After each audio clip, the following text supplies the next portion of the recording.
Hello दोस्तों, आपका स्वागत है टैक्स वकील जी की क्लासेज में। आज हम बात करेंगे साइबर फ्रॉड में होने वाले लोगों के बैंक खाते ब्लॉकिंग के रिगार्डिंग। ये आज के तारीख में एक बहुत बड़ी समस्या बन चुकी है। छोटे छोटे बड़े बड़े व्यापारियों की डेली कॉल आती है, डेली मैसेजेस आते हैं। वो कहते हैं साहब फलाने बंदे ने मेरे फ़ोन पे पर या मेरे बैंक अकाउंट में इतने रुपए किए, जो कि मैंने उसको मोबाइल बेचा था या मैंने उसको फलाना सामान बेचा था, और उस चक्कर में मेरा बैंक अकाउंट ब्लॉक हो गया।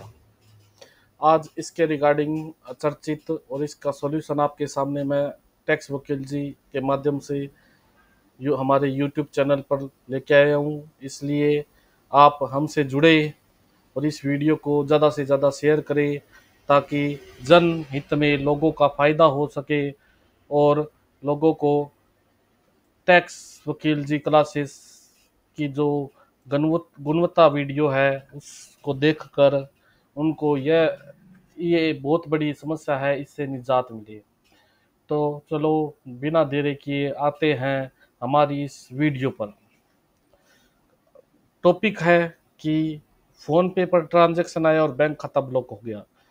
बड़े छोटे मीडियम वर्ग सब व्यापारियों की यही समस्या आ रही है। बड़े बड़े व्यापारी, छोटे छोटे व्यापारी के खाते डेली ब्लॉक हो जाते हैं कि ऑनलाइन पेमेंट आया और खाता ब्लॉक हो गया। इसका सॉल्यूशन ये है कि सबसे ज़्यादा हमारे देश में, इंडिया में सबसे ज़्यादा क्राइम, साइबर क्राइम बढ़ा हुआ है गुजरात और कर्नाटका, बेंगलोर में। यहाँ पे सबसे ज़्यादा कंप्लेन रेज होती है और यहाँ पे ही सबसे ज़्यादा crime as per Indian cyber crime report उसके अंदर दर्शाया गया है। लेकिन कई बार गुजरात राजस्थान से भी हो जाती है, कई बार कोई दिल्ली से भी कर देता है, कोई मुंबई से भी कर देता है, कोई कश्मीर से भी कर देता है, कोई कन्याकुमारी से भी कर देता है, कोई नागालैंड से कर देता है, कोई पीओके से कर देता है, कोई अपने छत्तीसगढ़ से कर देता है। पीओके ना का नाम इसलिए लिया क्योंकि वो पाक ऑक्यूपाइड कश्मीर है, लेकिन हमारे देश का एक अभिन्न अंग है। तो वहाँ पे भी इंडिया का कानून लागू होना चाहिए। हम ये मांग भारत सरकार से करते हैं। तो चलो आइए, वो दूसरा टॉपिक है, सीधा डायरेक्ट टॉपिक पर आते हैं। तो अगर आपकी कंप्लेन गुजरात से लगी हो, क्योंकि सबसे ज़्यादा केसेस गुजरात के आते हैं, तो आपको इस वेबसाइट पे जाना है unfreeze.cid। ये सेंट्रल इन्वेस्टिगेशन ब्यूरो से सीआईडी क्राइम जो स्टेट गुजरात का है, उसके द्वारा एक पहल शुरू की गई है कि जो खाता धारक जिनका अकाउंट ब्लॉक हो जाता है अनवांटेड या लॉफुल या इलीगल मनी आने के कारण, जिसका उनको पता नहीं होता कि ये इलीगल मनी है, उस चक्कर में उनका बैंक अकाउंट ब्लॉक हो जाता है। उसके रिगार्डिंग अगर वो ये प्रूफली बिलीव करते हैं कि वो गुनहगार नहीं है और वो एक इनोसेंट है और उनका बैंक अकाउंट उनके बेगुनाह होने के बावजूद उनका बैंक अकाउंट ब्लॉक हुआ है, तो आप यहाँ पे जाइए unfreeze.cid पर, और यहाँ पे जाने के बाद आपको रेज रिक्वेस्ट पर क्लिक करना है। रेज रिक्वेस्ट पर क्लिक करने के बाद आपको अपना नाम, mobile number, mail ID, address, अपनी जो करंट अकाउंट की डिटेल है, personal, business, company, bank account number, branch, email ID, जो आपके बैंक ब्रांच की ईमेल आईडी है वो, जो एक्नॉलेजमेंट नंबर हो गया, जो साइबर क्राइम की रिपोर्ट होती है उसका एक्नॉलेजमेंट नंबर आपको बैंक के द्वारा प्रोवाइड किया जाता है, वो ओपनिंग ईयर, अकाउंट कब ओपन हुआ था उसका ईयर बताना है, कितने सालों से अकाउंट ओपन हुआ है, 1 साल से, 2 साल से, 6 साल से। योर बिजनेस, जो आपका बिजनेस का डिस्क्रिप्शन देना है। Upload business proof, GST number, उद्यम आधार, जो भी आपके पास बिजनेस प्रूफ है वो अपलोड करना है। Raise reason behind transaction fraudulent money credited in your account, जो भी आपका वाजिब रीज़न है वो इसके अंदर मेंशन करना है। अपना बैंक स्टेटमेंट पूरे 1 साल का अपलोड कर दीजिए। आपका आधार कार्ड, पैन कार्ड अपलोड करना है, और जो भी आपका प्रूफ है, जैसे इनवॉइस हो गया, कोई आपने माल बेचा है तो इनवॉइस जनरेट किया होगा जीएसटी का, वो अपलोड करना है। और डू यू हैव, आपके पास कोई एनओसी नहीं है तो इस पे, अगर आपके पास एनओसी है तो आपको इस करने की जरूरत ही नहीं है। अगर आपके पास एनओसी नहीं है तो आप सीधा I am not a robot पर क्लिक करके सबमिट करना है। इसके बाद आपके पास सामने एक रिक्वेस्ट नंबर आएगा। रिक्वेस्ट नंबर आपको उसके नीचे ही व्हाट्सअप नंबर लिखा होगा, उस पर वो स्क्रीनशॉट लेके व्हाट्सअप कर देना है। 10 दिनों तक वेट करना है। 10 दिनों के बाद उसी व्हाट्सअप नंबर पे और कॉलर नंबर पे आपको कॉल करना है। कॉल करने के बाद उनसे बात करनी है, उनको अपनी प्रॉब्लम बतानी है, वो आपसे कुछ डिटेल और लेंगे 10 दिनों बाद। फिर आपको 10 दिनों का और टाइम देंगे। 10 दिनों का टाइम और मिलने के बाद आपको वापस कॉल करना है। वापस कॉल करने के बाद आपको उनको वापस प्रॉब्लम बतानी है, फिर वो आपसे वापस डिटेल मांगेंगे।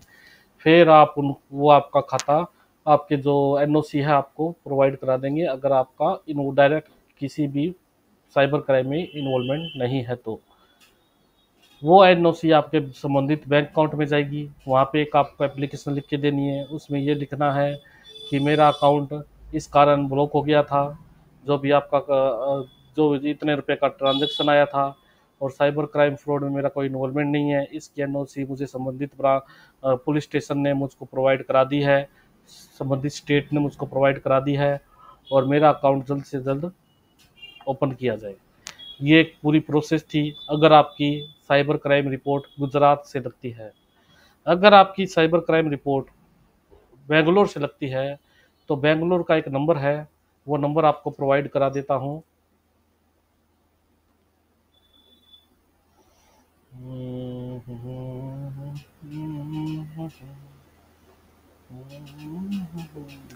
गुजरात पुलिस का नंबर है ये, बेंगलोर पुलिस का ये नंबर है।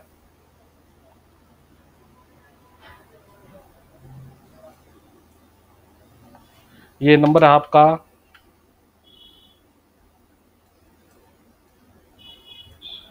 ये नंबर है 9449295763। ये बेंगलोर पुलिस का नंबर है। वाइट फील्ड थाना स्टेशन है। यहाँ पे आप कॉल करके और आप अपनी जानकारी ले सकते हैं और उनको बता सकते हैं कि मेरी ये संबंधित एप्लीकेशन है। वो आपको वापस एक रजिस्टर नंबर देंगे। वो रजिस्टर नंबर 3 अंक का भी हो सकता है, 4 अंक का भी हो सकता है। फिर उसके बाद वो आपको 21 दिनों का टाइम देंगे। आपसे डॉक्यूमेंट मांगेंगे, डॉक्यूमेंट मांगेंगे वो आपको प्रोवाइड कराने हैं। उसमें डॉक्यूमेंट में कुछ नहीं मांगेंगे, आपसे bank account number, Aadhaar card, PAN card, जो भी बैंक संबंधित बैंक की mail ID, account number, bank statement, bill, business proof, और आपसे एक रिटर्न में लेंगे कि आपके किस किस तरीके से क्रेडिट हुआ, और आपका वो बैंक अकाउंट वो 21 दिनों के अंदर ओपन कर देंगे। तो ये एक प्रोसेस थी। मैंने 2 स्टेट कवर किए हैं। भविष्य में आपकी आप मुझको कमेंट कीजिए या मेरे नंबरों पर कॉल कीजिए, मैं आपको इसके अलावा भी प्रोसेस बताता रहूँगा। बाकी आप हमारी डायरेक्ट सर्विस भी दे सकते हैं। हमारी नॉमिनल चार्जेस है वो है 999, 999। उसमें आपको हम एप्लीकेशन बना के देते हैं, वो आप और डायरेक्ट आपकी हेल्प करते हैं, और वो खाता ओपनिंग होने तक आपकी हेल्प करते रहते हैं। तो उसके अंदर हम ये सुविधा देते हैं कि 5 एप्लीकेशन शुरुआत में तो हम 999 के अंदर देते हैं। कई बार ज़्यादा एप्लीकेशन भेजनी पड़ जाती है तो फिर हम 500 चार्ज मोर करते हैं, उसमें 5 एप्लीकेशन और दे देते हैं आपको बनाकर। तो इससे आपके चांसेस है बैंक अकाउंट ओपन होने के, तो वो बैंक अकाउंट ओपन जल्द से जल्द हो जाएगा। ये हम आपको एक आश्वासन प्रोवाइड कराते हैं। तो धन्यवाद आपका, हमारी वीडियो में जुड़ने के लिए बहुत बहुत धन्यवाद। आप हमारे चैनल को लाइक कीजिए, सब्सक्राइब कीजिए। अगर आप ऐसे ही यूज़फुल, प्रैक्टिकल और संबंधित जो प्रॉब्लम आम व्यापारियों को आ रही है उसके रिगार्डिंग हमसे संपर्क करना चाहते हैं, हमारी वीडियो हमसे जुड़े, हमारे यूट्यूब चैनल टैक्स वकील जी से जुड़े। हम ऐसी कानूनी पेचीदगियों का एक सरल समाधान आपके सामने ज़रूर टाइम टू टाइम लेके आते रहेंगे। बहुत बहुत धन्यवाद, शुक्रिया, टाटा, बाय बाय।